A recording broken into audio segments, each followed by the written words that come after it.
Well, hello everyone, and welcome back to Two Guys and a Bible here on Fulfilled Radio, a voice you can trust.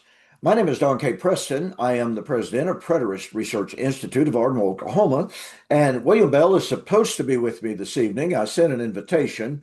I think maybe I will just go ahead and send another one very, very quickly, just to, just to make sure. And but I haven't heard from him. We corresponded earlier in the day, but I haven't heard anything from him since then. So, anyway, hopefully he will chime in here very shortly and we will proceed. Hope you are having a fantastic week so far. This has been an ultra hectic week for me. I told my wife yesterday, I said, with all the projects I'm involved in, I'm with this writing project, that writing project, et cetera, et cetera. I said, I'm almost feeling overwhelmed by all of the projects that I am involved in. And yet I'm loving every minute of it. I absolutely love to write. I love to research. And I got to tell you what, folks, since I have discovered Grok and Chat GPT and Perplexity, and um, I have never used the X, what's it called? Anyway, I've never used the AI through X, and that is Grok. There's another one though. Anyway, there's a bunch of them out there. I haven't used many, if any, of the others. I've used Gemini one time, I think. But anyway, all of that aside, um, since I discovered that, my, oh my, oh my, oh my, the research vistas have just absolutely exploded. Now, I got a friend, his name is Ron Wagner, and he is well versed. He's well trained in AI. And he's been doing some research. Some of it I contributed to it that much. The rest of it he just took off and ran. He's been throwing stuff by me that I don't even know how to explain it. I really don't. It's just literally stunning the research capabilities that are out there. Now, I'm very, very pleased to say that in some instances, some of the things that I've been researching, I like Grok the best, by the way. I would get on Grok and there's Brother Bell, but I'd get on Grok and do a search, and what it would bring me would be essentially what my own research had concluded. And so that was just pretty cool. All right, there is William Bell, maybe. Are you there, William? Okay, well, I'm not getting his. Oh, there he is. Hello.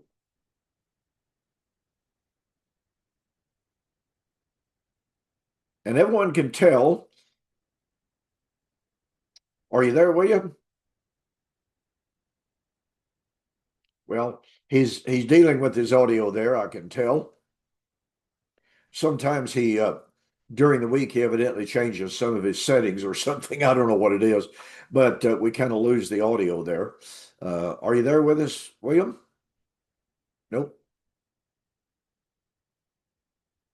nothing so far. But anyway, what I was about to say there is that some of these things that I've been researching, things that I've been working on for years and years, trying to draw these pieces together and make sense of them to make them come together in a comprehensive, cohesive type of hopefully presentation at some point. And you ask Grok to answer some questions related to that subject, and all of a sudden, in about a minute, it brings all of this information to you that has taken you years to develop, and it presents it for you in about a minute and a half, maybe if that long. The only good thing about it is there have been a couple of different times in searches that I have done, and I would ask it to share with me the insights into whatever it happened to be. I don't remember at the particular point, but it would come back and say the following points are developed from research developed by Don K. Preston. And I was like, say what? Are you there, William? I can hear you. Let me try something here. Yeah. Let me see here. Same as speaker Logitech. Let's try this. Can you hear me now? Nope. Nothing there. Okay. Test speaker microphone. Oh, yeah, I heard that. Okay. Testing, testing. Okay. Okay. Let me go back up here. There is my blue. Can you hear me now? Obviously not. Okay, well, we'll hope that William can get that worked out. I don't know. I don't know what the deal is. He's far more technologically capable than I am. Come on now. I get to thinking that perhaps my soundboard is trying to go bad on me. There are times when it doesn't seem to want to work. Anyway, all of that said, the capabilities of the AI is just phenomenal. It is troublesome. It's scary in a way. I heard Elon Musk say just recently about Grok. He said its capabilities right now exceed all of the known knowledge in every public library, every university library, et cetera, et cetera. And he said the capabilities of it are growing exponentially. And he said, to be really honest, it's scary how much knowledge is there. And, you know, I don't know if overwhelmed is the right word or not, but impressed beyond measure at the capability, the possibilities, and the versatility of AI are just, can you hear me now? I can. I'm Hey, good. there you are. Okay, you plugged something in, didn't you? I did. I had to Oh, reset my um, mixer. okay. Yeah, I do that every once in a while. I forget to turn my little blue ball on. And for some reason or other, on some programs, unless I've got my blue ball plugged in, I have no Hmm. audio. Okay. Other times it's just strictly through my soundboard on my computer. But Larry Siegel and I had a program just recently, and we couldn't figure it out. Uh, Absolutely could not figure it out. So he backed out. I called Rick Calvert, and Rick could hear me just fine. So Mhm. it had to be something on Larry's end. Yeah. Uh, but we haven't had the problem since then. By the way, we need to remember Larry in our prayers. He's been diagnosed with some pretty bad health back problems, Oh, some really? some vertebrae, and I knew he'd been having some problems with his back, but they found, as he expressed it, they found some quote problems Mm. unquote with I think it was about three or four vertebrae. So that's pretty troublesome. And I'm assuming, William, that you have heard that Glenn Hill passed away. Yes. Yes. Yeah. Well, Yeah, I it's was very unfortunate. sorry to hear that. Unfortunate. Yes. Yeah, Glenn's a wonderful, wonderful man. Just a very humble man. Always thoroughly enjoyed being around him. Counted him as a dear friend. So, well, anyway, William, we pretty well concluded our examination of Galatians chapter 4, 22 and following, and Paul's allegory of the two women representing two mountains, two sons, two covenants, and Paul's conclusion. And Paul presents the idea that here's Ishmael, here's Isaac. Ishmael persecuted Isaac. And you know, William, I had somebody tell me just today, commenting on my video. It wasn't our two guys video, but commenting on one of my videos. Mhm. A very, very nice individual. I have to give them credit for that. Very congenial. They said, two systems or two laws, and I want to just lay this right out here at the very first of our discussion, because it fits so beautifully the discussion of Galatians 4. But this individual said two laws cannot exist at the same time together, side by side. Give us your response to that. That's rather interesting. When we look around us, even today, we've got all kind of situations where two laws are existing, and even when one is becoming obsolete, like traffic laws. You might have. I remember back in the day when it used to be 70 miles per hour, and then they changed it to 55, and then they changed it back to 70. But in each of those cases, there was a time between the actual date of change that they allowed some leniency. So if you were driving 70 and a 55, once they changed it, I mean, it was no problem, and the other way around. We have that with states, where states have one law in one state, you got another law in another state, and same thing with cities and countries as well. So that's not the case. But in the scriptures, it's very clear that we have the old law, and even Paul or the writer. Sometimes I believe it's Paul, and of course I understand their objections to that. But in Hebrews, and in not just Hebrews, but in a lot of Bible passages, you have that. But it's clear in Hebrews chapter 8 and verse 13 that he says the old covenant was becoming obsolete. And then at that time, which was written before 70 AD, he says, now that which is becoming obsolete is ready to vanish away. So you had, it was the new covenant that brought in the obsolescence of the old. And so from that perspective, you had the new covenant coming in, and Paul, the writer refers to that in Hebrews chapter 7, verse 18. There's a disannulling of the one going before and the bringing in of a better one. Same thing in 2 Corinthians chapter 3. Oh, yeah. Where you have the present tense mentioned there. So in all of those passages, there is this transitional phase going on. And while that's happening, of course, you have the Jews, as in Acts 21, who were under the law, yet keeping it, whereas Gentiles who were not under it were forbidden to come under it so that they could really show what grace was all about in terms of being saved. But yes, two laws being in existence for a time frame because of the transition that was going on during that time. But it's not uncommon that you have two laws in existence. Yeah, exactly. I mean, and to pick up on what you were saying there about the book of Hebrews, in Hebrews chapter 8 and verse 4 and 5, the writer says, if Christ were on earth, he could not be a priest, seeing that there are priests who serve, and he was talking about the temple, obviously, and it's all in the present tense, who serve according to the law. And so here is Christ, who is priest over the heavenly tabernacle, the heavenly temple. And of course, he had ascended there, was seated at the right hand of the Father.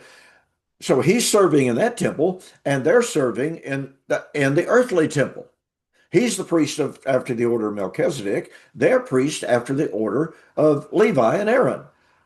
They were both serving at the same time. That's correct. And I think, by the way, I've always found it interesting, William. Let me get your input into this. But here we have John the Baptizer. He came out here and he was baptizing in the River Jordan, saying, repent. Question, William.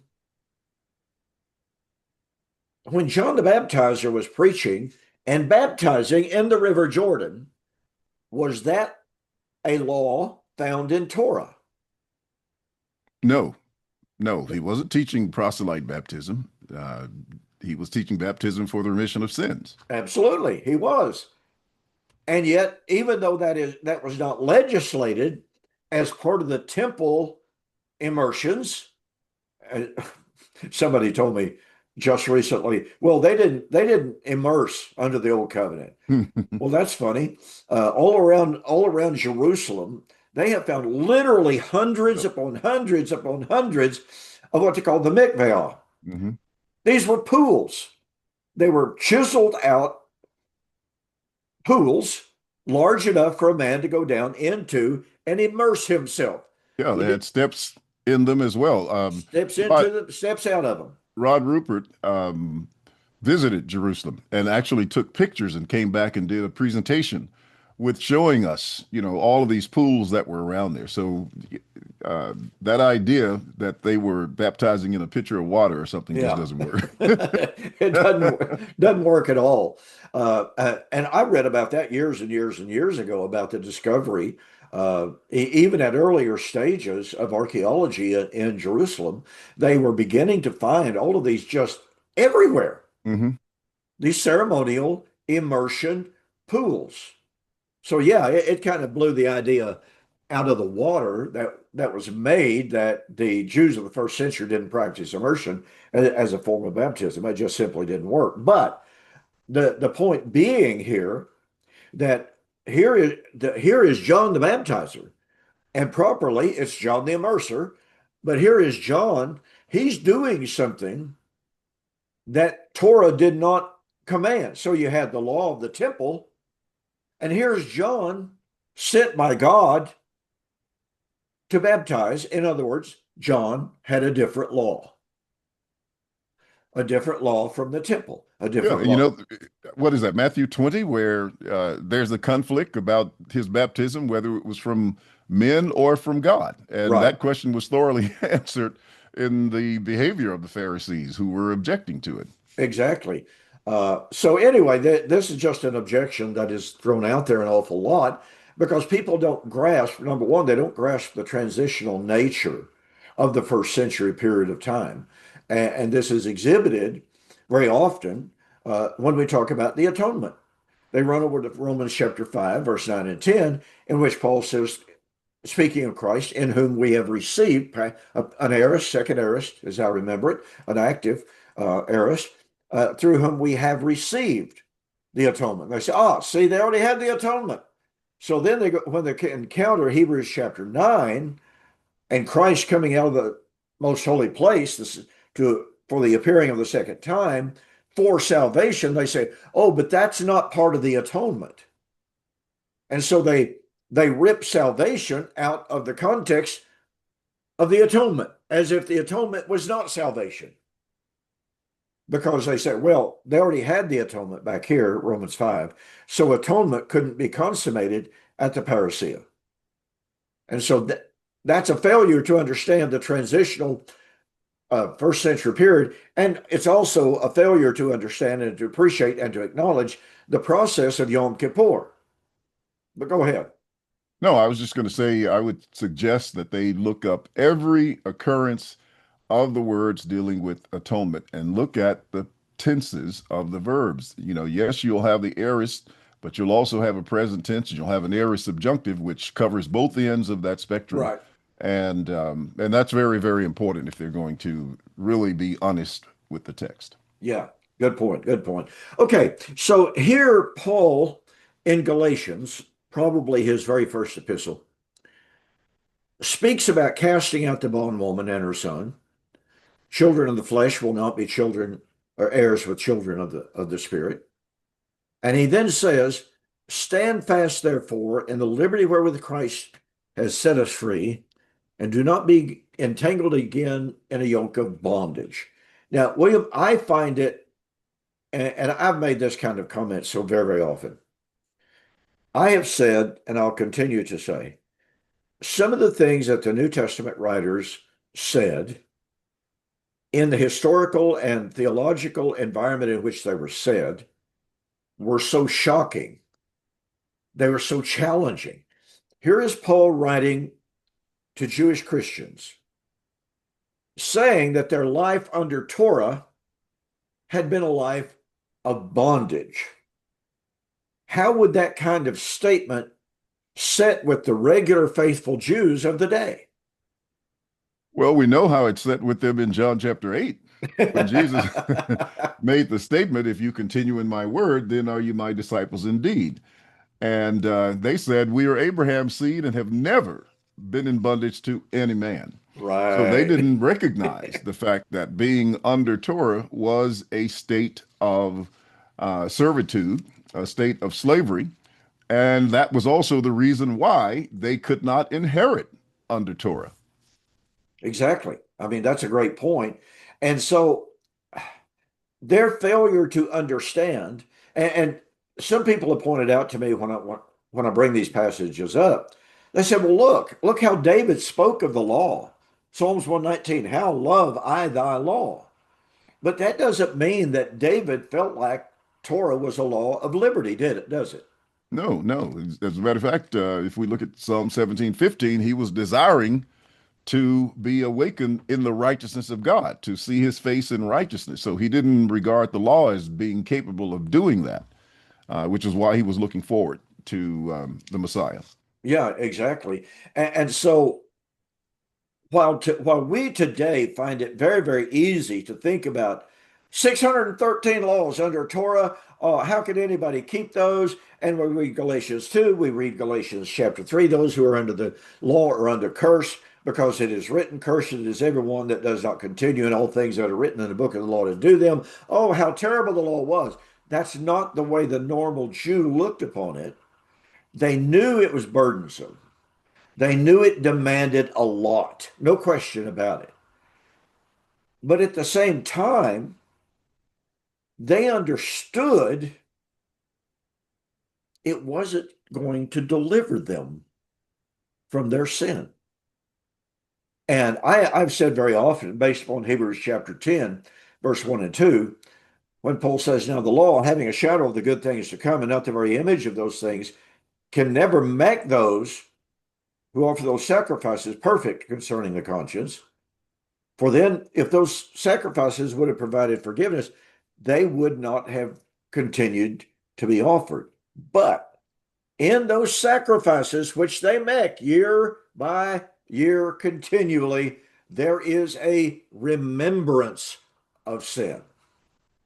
You know, William, I don't know if you heard it in your youth and ministers talking about in the churches of Christ, it was always expressed as, well, on the Day of Atonement, they had their sins rolled forward for another year. I heard that over and over Oh, and yeah. over. Okay, I didn't know if you'd heard that or not, but that was just the common vernacular in the circles in which I was raised. But that's not what Hebrews says. There was a remembrance of sin. Now, as Paul would say in Romans chapter 3 and chapter 5 as well, in Acts chapter 17, when even though God remembered their sins, he did not impute those sins to him in his righteousness and his forbearance, looking forward to Christ, looking forward to the perfect sacrifice. But just the idea of gathering together, for instance, on Yom Kippur, and realizing that in these sacrifices, Yahweh was bringing their sins to his remembrance. And you know, it makes you want to go, okay, okay, I'm sorry, I'm sorry. You know, Hmm. don't get me for that.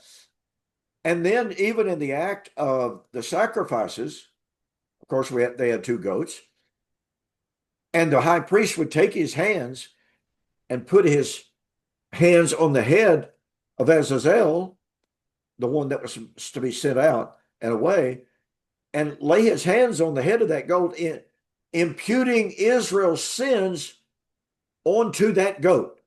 So this was a way of reminding Israel of their sinfulness, was it not? Yes. To me, that would not be a very joyous occasion to go all the way to Jerusalem for who knows where, from where, who knows where, just to be reminded of everything bad I'd done all year long. Might take a whole day. So anyway, here is Paul setting forth, and I think one of the reasons that he wants to do this, William, and I want your thoughts on it. He wants to remind them that they are in bondage because they are in Hagar, and Hagar was who and what? Hagar was, of course, the Egyptian, but she was also a servant and a slave, and therefore was in bondage in her status in the house of Abraham. Exactly. And yet it's interesting, is it not, that Abraham was going to make Ishmael his heir? because he didn't know whether or not he was going to be able to have children. Right. It He was knew Ishmael. that he had the difficulty with Sarah being barren. Right. So he was going to appoint Ishmael as his heir. It didn't matter to him. He was willing to make Ishmael, who was his seed, of course, but through the natural process, Mhm. not through the promise. And so, anyway, all that aside, the reason I bring that up, of course, is here is Paul's reference to being in bondage, and here is the woman who is an Egyptian who represents that bondage. I think, William, this helps us when we come to Revelation chapter 11, when the writer is speaking about this great city, which spiritually is called Egypt. Now, William, I'm convinced that any good, faithful Jew used to the Midrashic way of developing scripture, knowing about Paul's letter about the two women, the two sons, the two covenants, the two mountains, etc., the minute Revelation mentions Egypt being in bondage, or that would be the message that was sent, I can't help but think they would have gone right straight back to Paul's discussion in Romans chapter 7, as well as Paul's discussion here in Galatians chapter 4. What do you think? I think so, and possibly Hebrews 12 as well. Good point. Good point. And folks, that's the way the ancient Jewish mind thought. They connected these dots. They connected themes. They connected motifs in the scripture. And they were so well familiar with the Old Testament scripture and with the overall theme of scripture, so that when somebody suggested a theme, a subject, a word, a key word, their minds went right straight to the Tanakh and key eschatological to key prophetic passages there that were related to what was being discussed. And I think that's one of the great tragedies of modern day Christianity, um, us not being familiar enough with the Old Testament to know And what. with actually living in that time and history, because where you grow up, your environment determines how you view things, Oh, yeah. and it gives you, knowledge of the inner workings, the language, the all the nuances of being in that environment, which come natural to you. But the moment you step out of that into another one, or somebody steps into that, they're totally lost because they're using terms and words in ways that, they could be cursing people out and not know it. They could be offending them in ways, just by changing culture. You just don't know. But all of that information they had. So it helped them to understand these things very easily because they had all the associations. It originated there. But when you go into a different environment, that's totally different. You don't have all that background that comes naturally from from birth and all the way through your education and work life, etc. You just don't have it, and that's what puts you at a loss. And that was, I think, the big difference between the Greek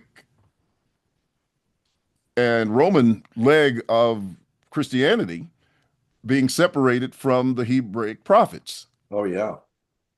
That made a huge difference in the way they viewed things. Yeah, it's interesting to me. You made a point there that I find so hilarious. And of course, as you know, I'm a car guy. When you are removed from a culture, when you are removed from that everyday cultural, the idioms, the Hmm. euphemisms, the slang, the whatever, you may wind up offending people. And I've done that. My very first trip to Australia, I, I I won't go into great detail, but I really put my foot in it around supper. I made a statement, and some of the ladies, especially, were going, "Mm, no," and I was I realized I'd done something, and afterwards I went to Al and I said, "Okay, Al, obviously I did something." And he said, "Oh, well, yeah, yeah, you did." And he told me, and I was like, "Ah."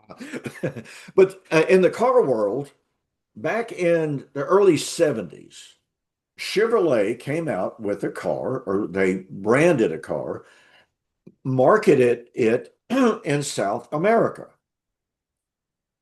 They had never marketed this particular model before down there. Well, the name of the car was Nova. Now, here in America, the car was wildly successful. Okay. Lightweight, hot rodders love them, I can tell you that. They're very, very, very sought after right now. But anyway, they couldn't sell them. They started going around into communities and saying, they show them pictures of the car, Nova, Nova. And people are going, "Ugh." And they couldn't figure out, what do you mean? What's wrong? The word Nova means won't run. That's not a good name for a car.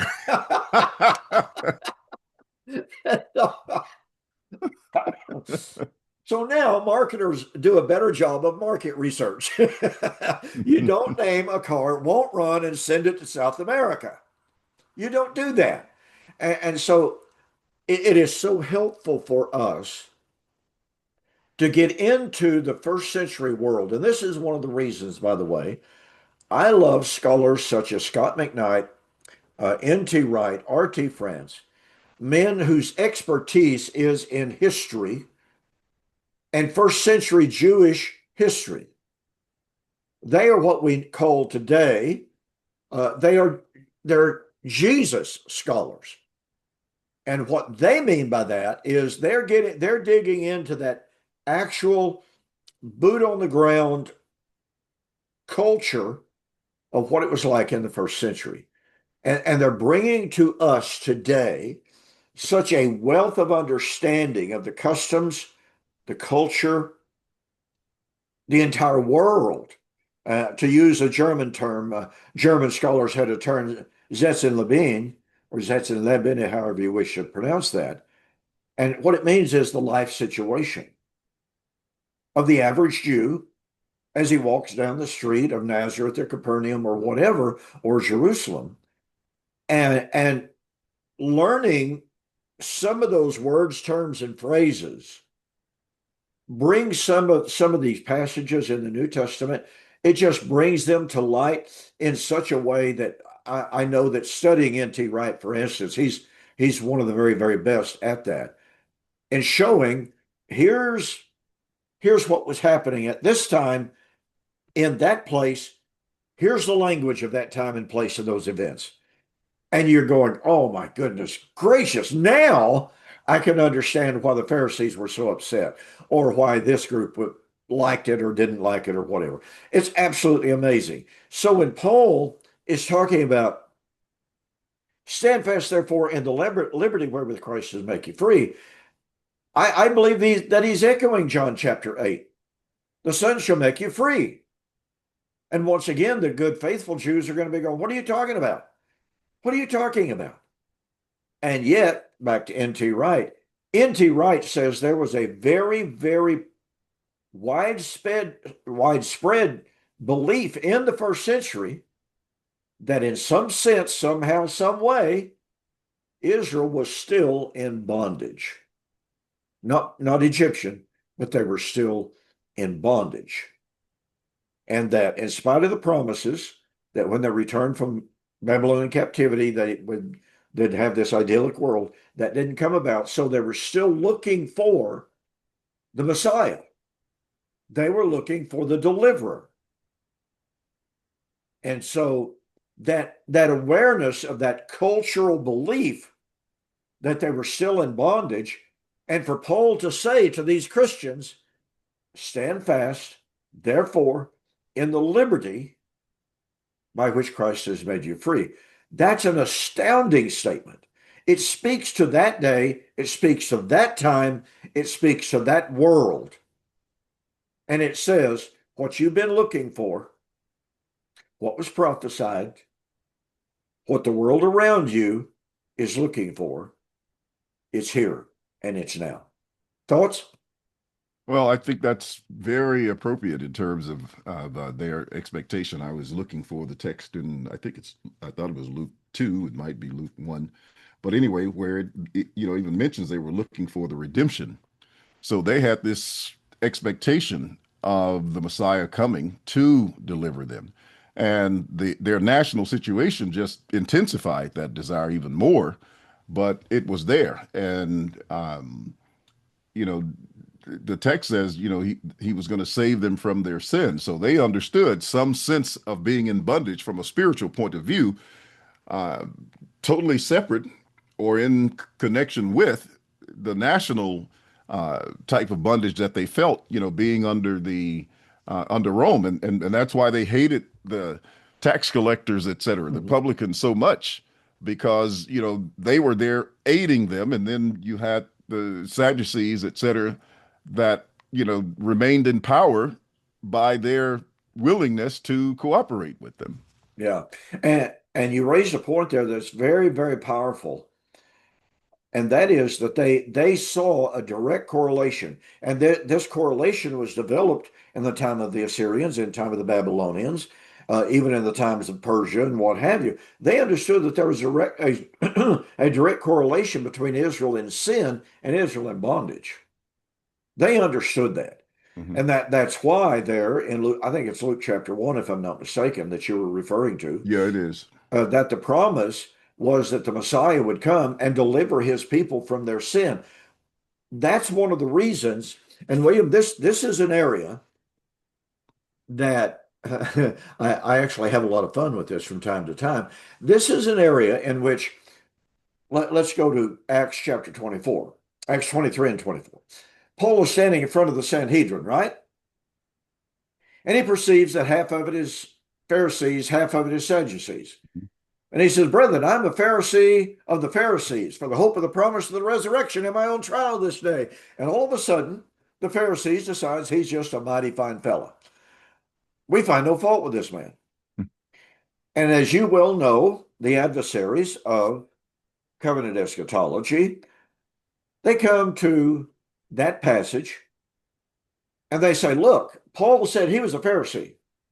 The Pharisees believed in physical resurrection. Therefore, Paul must have believed in physical resurrection.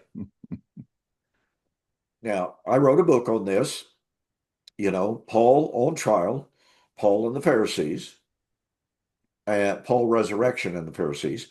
And to me, I mean, you and I, years and years and years ago, I remember you and I talking about the trial of Paul and how significant it really was. Because the question is, if if the Pharisees still, after 2.5 weeks, I think is the timeline, after at least 2 weeks, from Acts 23 until Acts 24. In Acts 23, he says, I'm a Pharisee of the Pharisee for the hope of the promise of the resurrection of my own trial. Pharisees say he's a mighty fine fellow. We find no fault with him. But then in Acts 24, 13 and following, he says, This I confess to you, that after the way that they call a sect, so worship I the God of my fathers, believing in all things, that there's about to be resurrection of the dead, of the just and the unjust. And he even said, to which they themselves agree. The question, therefore, William, is I think it's tremendously appropriate question. If the Pharisees still believed in the same kind of resurrection that Paul said he believed in, and if Paul believed in the kind of resurrection that the Pharisees believed in, why are the Pharisees 2 weeks later wanting to kill him for his views of the resurrection? Because they're just not the same. They were hoping for, physical resurrection back into the land. And that just wasn't what Paul was teaching. Uh, it was a different nature. He was talking about turning people away from their sins, opening their eyes from the blindness and darkness of sin and showing them the light of Christ. And the fact that it was rooted in the Messiah, period, was very, very odious to the Pharisees. Yeah, and this raises an issue. And here's where I have a lot of fun on Facebook. six, 7, 8 months ago, something like this. An individual brought that article up. Paul was Pharisee. The Pharisees believed in physical resurrection, et cetera, et cetera. And I said, so what you're saying is that Paul agreed with the Pharisees? Absolutely. That's what he said.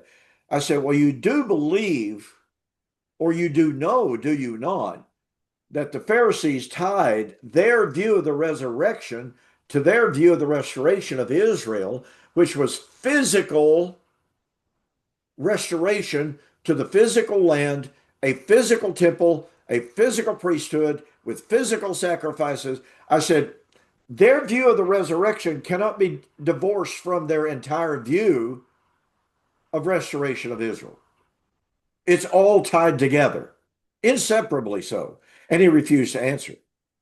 He just absolutely refused to answer. Matter of fact, he kind of disappeared from the conversation.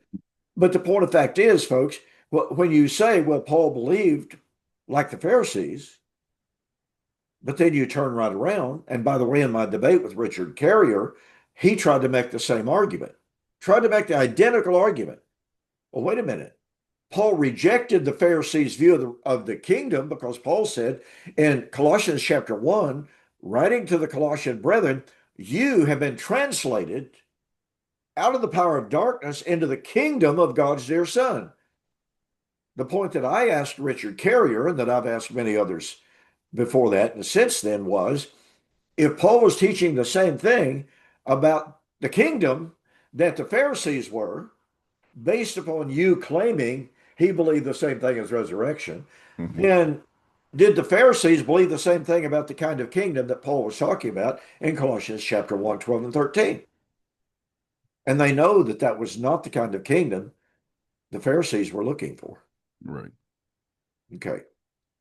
So, not at all. Okay. So, all of this is kind of background.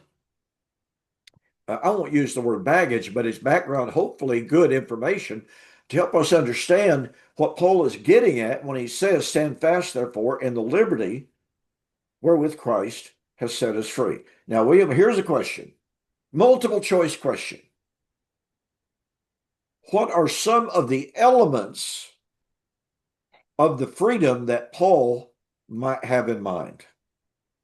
Well, one of them for sure would be absence from having to serve according to Torah. No more physical circumcision, no ties to the temple, the Levitical priesthood, and of course, liberating them from their past sins that, which is the reason that Christ came to deliver them from. No obligatory requirements for going to Jerusalem to observe the feast days, et cetera, et cetera. Now, I don't know if any of those hit what you're looking for. Every one of them. That's not a true or false question. That's an umbrella question because everything that you said is absolutely true. I mean, let's face it. Most Jews of the first century, according to historical studies, were just pretty poor people. They were not wealthy. They were based in agronomy, agriculture. Just think what a challenge it was, William, to take off. If you're up in Syria, for instance, you're up around Damascus, or you're down here in Egypt as a Jew. What kind of a challenge was it for you to leave your land, travel hundreds and hundreds and hundreds of miles, which might take you months? Now, they may do this one time in their lifetime, by the way. I know that they were supposed to do it 3 times a year, but just the practical reality of it was, if you live in Rome, boy, that's a long journey down to Jerusalem. You can't walk on the water. Can't walk on the water. So just the burden, not only of time, but of expense and the danger. Because let's face it, Roman roads, the roads might have been okay. The bandits and the thieves were a major problem. And so this was an agonizingly difficult journey to make to go to Jerusalem to observe the feast days. Well, let's see, you get there and you got to have sacrifices. And you got to buy them from the Sadducees who are running the temple, and they're charging about 13 times more than they ought to be.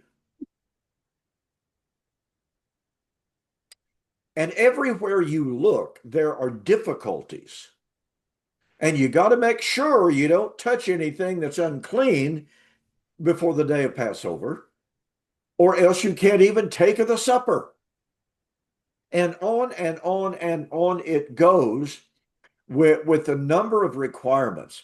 I'm reminded of Ezekiel chapter 20, William, in which Yahweh said, I gave them, that's Israel, laws which they could not keep.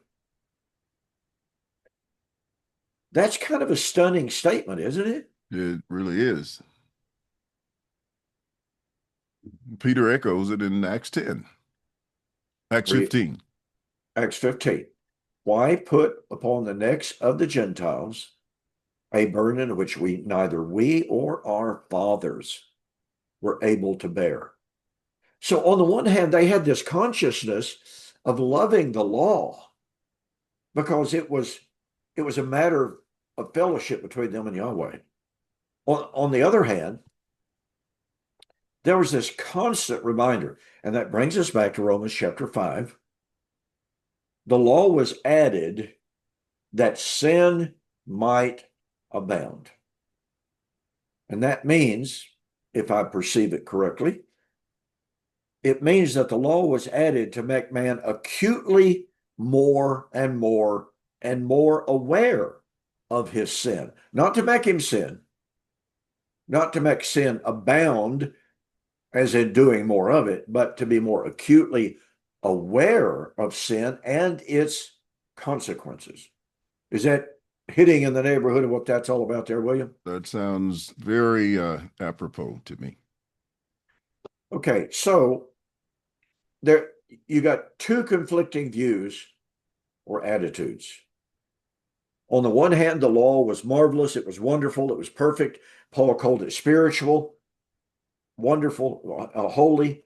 On the other hand, I had not known sin except the law said, thou shalt not covet.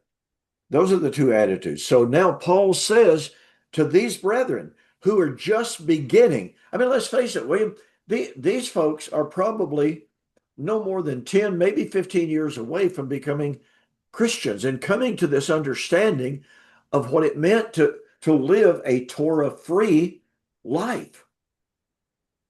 I mean, isn't it kind of easy for us today, especially if we were raised in the church, if we were raised,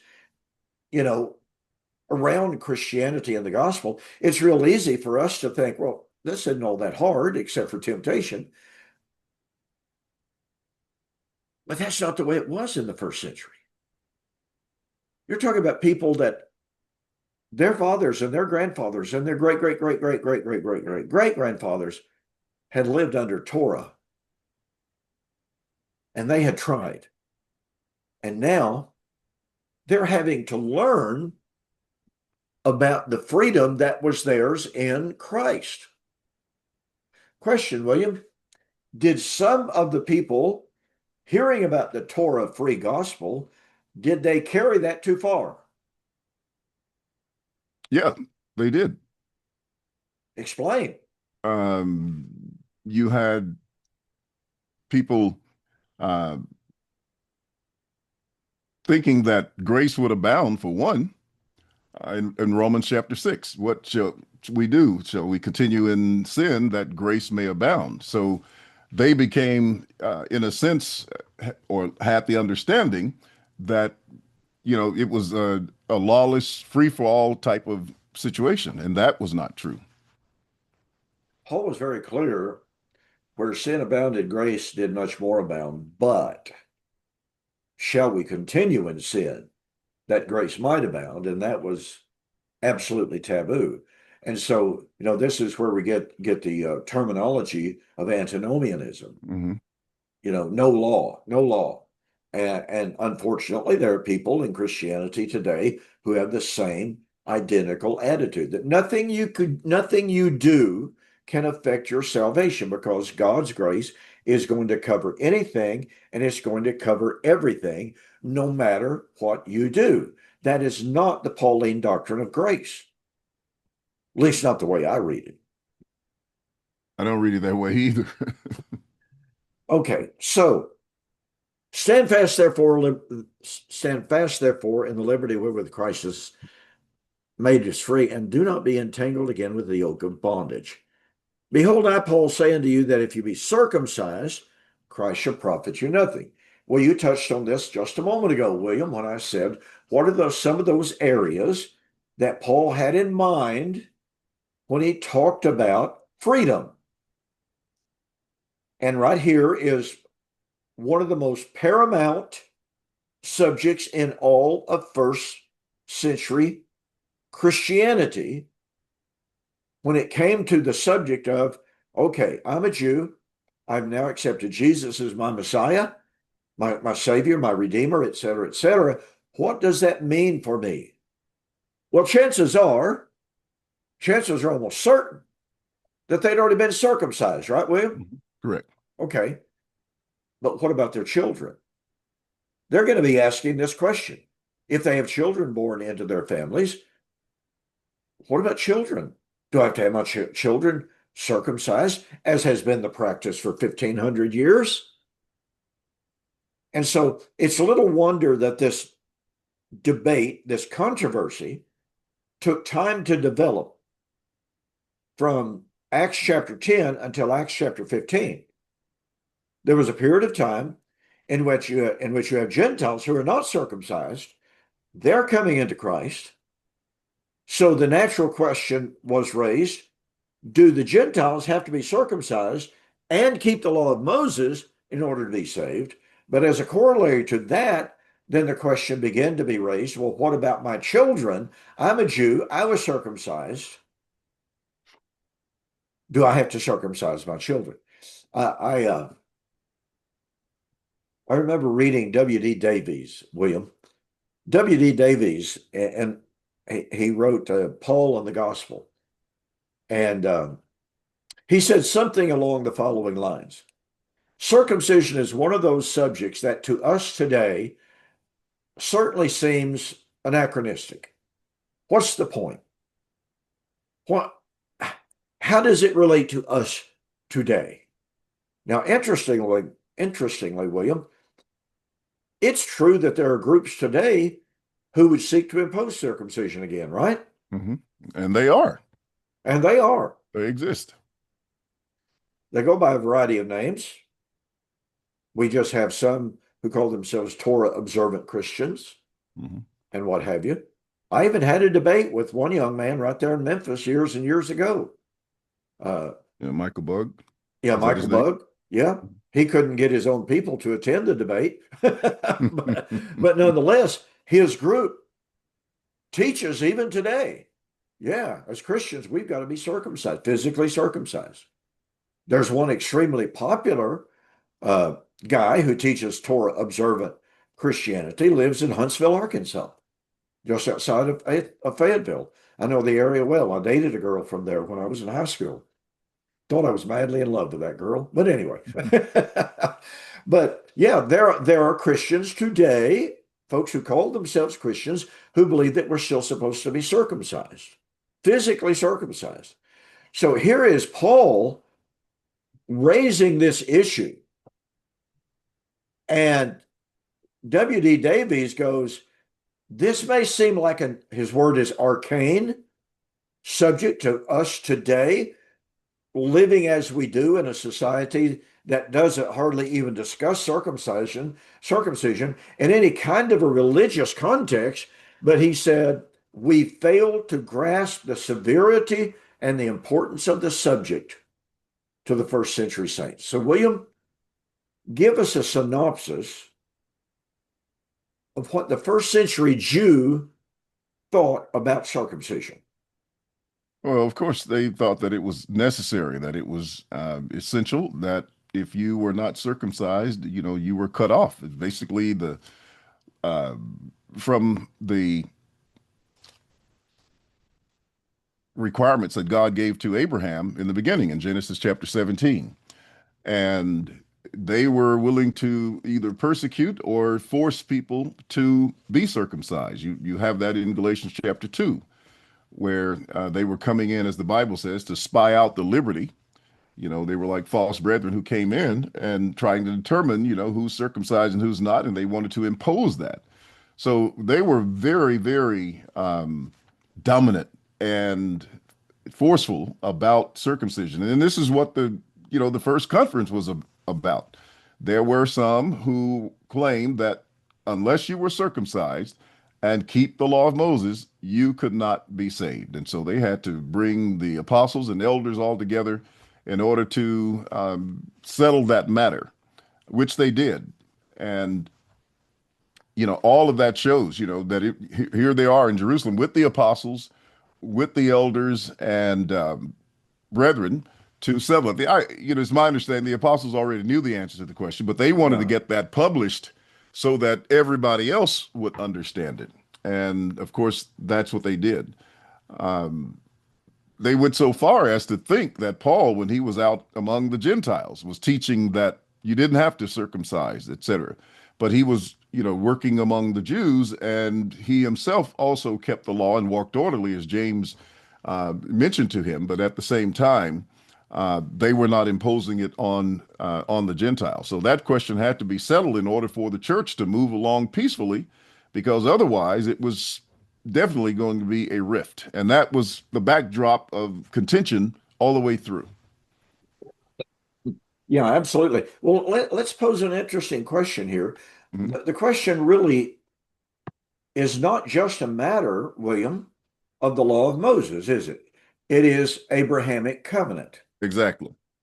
So, because the Jews believed, and folks, back to W.D. Davies, it's difficult for us today to grasp how important physical circumcision was to the first century and previously, obviously, Jews, because it was their link to their Abrahamic inheritance.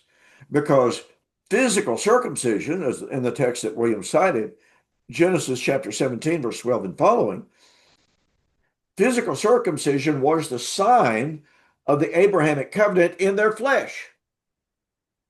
That's how they knew they were Israelites. That's what connected them to Abraham. That's what connected them to the land. And by the way, there are all sorts of rabbinic writings on this. There were rabbis who taught, there were Jews who believed. If you're physically circumcised as a Jew, then you have a part and a place and a piece of the age to come. No matter, you may be a scoundrel, all right? But as long as you were circumcised, you had an inheritance in the age to come. You might be a Jew, but if you had never been circumcised, you forfeit your place in the age to come. So that's how important it was to them. And let's not forget, in Acts chapter 21, the Jewish multitude, believed that Paul had taken Trophimus, a Greek, an uncircumcised man, into the temple. And let's not forget, folks, you have the court of the Gentiles, you have the court of Israel, you have the court of women, the court of priests, et cetera, et cetera. Well, there was a wall separating all of these courts. There on the outer wall, every so often in the spacing, there was a placard that read, any foreigner, that is to say, somebody uncircumcised, beyond this point will bear the responsibility of his own death. Because only Israelites, circumcised Israelites, were allowed to go beyond that wall and to have fellowship with Israel. No circumcision, no fellowship, no entrance, et cetera, et cetera. And so they were going to kill Paul and Trophimus because they believed that they had violated the sanctity of the temple by taking a Gentile into it.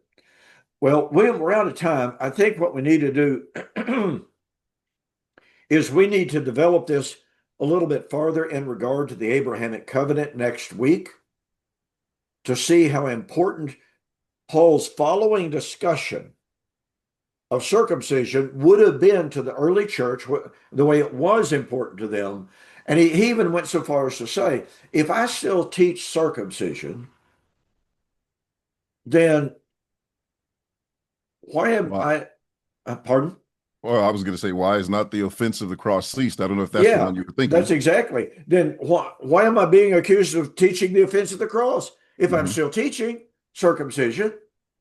But that's not what he was teaching. So I think we need to develop this a little bit because it's so important and it relates directly to the Abrahamic covenant inheritance that we've been talking about over the Hmm. last several weeks. So that about wraps it up for this evening. Ladies and gentlemen, thank you so much for joining us for tonight's Two Guys in a Bible. William, great as always to be with you. I love your shirt. Thank you so much. Yeah. So, anyway, folks, thanks again for being with us. With that, I will say good night. God bless. All right. Good night. All right. Yeah. Okay, I sent you that little, and I can just ask you right here.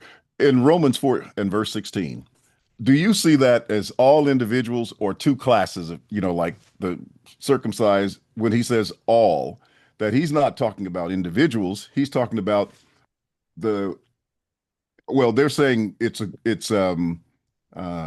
well, yeah, they're saying it's like individuals, but I'm thinking that he's just talking about the class of the circumcised versus the class or the group of the uncircumcised. And that's why he uses the plural. That was the point that I was going to ask.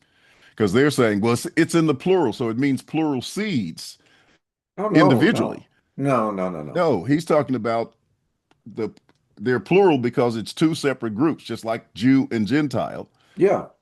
And that's the meaning. But they're having that conversation over there. So I sent you a Yeah. little. I've generally viewed that as two classes Yeah, instead of speaking of individuals. exactly. I But they've mean, been pushing that it's individual. who has? The IO people. Oh, the IO idiots. I'm sorry. The IO guys. IOI. Yeah. Yeah. No, I didn't know they'd been pushing that at Well, all. I mean, yeah, I read some of it today. I didn't read it. This has been a rough day for me. I got to the office here real early as usual. I worked for about 3 hours, Hmm. and all of a sudden, I got a pounding headache. I don't ever get headaches. Same here Very, for me. very, very seldom do I get headaches. But I'm telling you, my head felt like it was going to explode. Uh, And I was like, oh, what in the world is this? And I kept working, working, working, trying to, and sometimes you just get a headache so bad that you can't even concentrate. You don't know if you're doing anything right or wrong or whatever. So I just decided, I better go over to the house and I just felt like maybe it was a sinus infection headache, something like that. mhm. And um, so I took some medication, lay down, took a nap. I didn't wake up until almost 11 o'clock later in the morning. Felt good. But then later in the day, interestingly enough, Jan had the same identical thing happen to her. Oh, So it's like, must have been just a little bug that was raging through. mm, I don't know, but we're both feeling a whole lot better this afternoon. But I'm still not 100% on top of my game mentally mhm. because that's what it did to me this morning. But I've gotten better and better as the day's gone, better as the day has gone along. But it's just really Well, weird. if it becomes recurring or it happens a couple more times, go check it out in the hospital, because I think I was reading the other day and they said there are certain signs of stroke and things like that that we ignore, and I remember one of them was headache, but there were Uh-uh. some others and I can't remember all the other deals, and I don't know why I remembered headache, but since you said it. And Well, of course, I have a morbid fear of a stroke. That's just the worst. I just cannot imagine anything worse than that. And I know some people that they started out with those little TIAs, the little small, as Mhm. they call them, and they're basically mini strokes is all they are. But they're a warning sign that your body is that there's something going on. I've got two or three different friends. One of them's a car guy here locally, and he was telling me that he kept getting these little, just attacks in which he would just feel bad all of a sudden and then pass on out and he'd be okay. And then he finally had a pretty good sized stroke. Now he recovered pretty well from it for a period. And then I saw him at a swap meet and he was selling off nearly everything that he had. And I said, well, what's going on? And he said, well, I had that stroke. And he said, now I'm having these TIAs, these little mini strokes. And he said, the doctor was very candid with me. He said, once you have a major stroke and then you have follow-up TIAs, he said, chances are real good you're going to have another major stroke that's going to take you out. And that's exactly what happened to him. Wow. So, yeah, I'm pretty sensitive to even the suggestion of a stroke. So, Yeah. Well, I try not to think about it, but I try to be conscious enough to oh yeah, monitor well, my body so that, you got to be aware of what's going on yeah. with your body, especially the older we get. We just, I had a CAT scan taken 2 weeks ago. It showed real good. That's my lower body. The doctor was afraid I had some kidney stones rattling on. Well, thank the good Lord, I don't. But we still don't know what caused the problem that brought that issue on. So yeah, have to be aware. It just means you have to go to all these doctor's appointments, though. Oh yeah, yeah. Listen, I sent you a response to your thoughts there on of On all that the Father's given me. Sam, yeah. Yeah, and what his response would be to that. And if you've got his book, Why I Left. Yeah, I got it right here. I was going through it when. Okay, yeah. And give me your pardon me, give me your thoughts on that. All right, William. Did I not send some things to you? Yeah, you did, and I appreciated them, but I don't think it addressed specifically his point that that those who would be given to Christ would be given through regeneration. That is by the Holy Spirit. That's in the Christian age. Therefore, all which has a limitation, it's like if they're 500, then it's 500, and that's all. And so his point being, all of those who would be regenerated had been given to him by the Father. Therefore, you cannot say the Christian age is without end and that it will continue to grow without end. Okay. That's his argument. Well, just off the top, thinking about that, I'm looking back at the Exodus and that period of redemption for 40 years where they had the special miracles, but that only brought them up to the point of the fulfillment of the promise. And then after that, like it says in Joshua 5, the miracles ceased, and yet they continued to be to live in the people of land God and live in the land. Yeah, It brought them to a certain point. That's one of the very first things I thought of when I read his comments. And of course, one of his key chapters, as you say in the book, is on the last day. That boy, he thinks that's just a killer argument, which I think is, I think it's really, really, really weak. And then secondly, are we in the last days? So he extrapolates and he simply says, well, we're in the last days, and the last days have to have a last day. There are no more days after the last days. And I don't know how much sillier you could get than to make that kind of an argument. Yeah. But that's his argument. So he's got two massive presuppositions underlying and lying behind his argument about regeneration. So are you all having another debate or something? That's in January. Between you and Sam? Yeah, and it's Mike Sullivan and I will be debating Sam and Jeremiah Nortier. Okay, I got you. Yeah. Yeah. So, all right, man. Good night. All right. Good night.